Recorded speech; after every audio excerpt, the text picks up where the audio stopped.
जय महाराष्ट्र शेतकरी मित्रांनो, तुम्हा सर्वांचे आपल्या यूट्यूब चॅनलवर हार्दिक स्वागत। तर मित्रांनो, आपण या व्हिडिओच्या माध्यमातून जाणून घेणार आहोत की या 6 महसुली मंडळातील शेतकऱ्यांना 41 कोटींचा पीक विमा जमा करण्यास सुरुवात झालेली आहे। तर मित्रांनो, शेतकरी बांधवांसाठी आनंदाची बातमी येत आहे। गेल्या खरीप हंगामात ज्या शेतकऱ्यांचे नुकसान झाले होते त्यांना आता त्यांची भरपाई मिळणार आहे। 4510 शेतकऱ्यांच्या बँक खात्यात तब्बल 41.62 कोटी रुपयांची रक्कम जमा करण्यात येणार आहे। ही रक्कम भारतीय कृषी विमा कंपनीकडून येणार आहे। जिल्ह्यातील मोहोळा, कळंब, पाडोळे, धाराशिव, सलगरा, सावरगाव, तुळजापूर, आनडा व सोनारे या महसुली मंडळामधील शेतकऱ्यांना ही रक्कम मिळणार आहे। गेल्या वर्षी पावसाच्या नुकसानीमुळे शेतकऱ्यांचे मोठे नुकसान झाले होते, त्यामुळे शासनाने नुकसान भरपाई देण्याचा निर्णय घेतला होता। शेतकऱ्यांनी केलेल्या विम्याच्या रकमेपेक्षा अधिक नुकसान झाल्याने शासनाही पुढे आलेले आहे आणि भरपाई देण्यास मान्यता दिलेली आहे।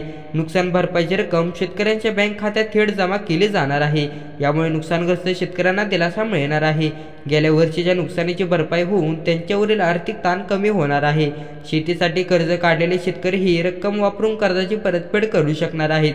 अशा प्रकारे ही नुकसान भरपाई शेतकऱ्यांच्या उदरनिर्वाहासाठी उपयुक्त ठरणार आहे। तर मित्रांनो, व्हिडिओ आवडला तर व्हिडिओला लाईक करा व चॅनलला सबस्क्राइब करा व व्हिडिओ इतरांना नक्की शेअर करा। धन्यवाद।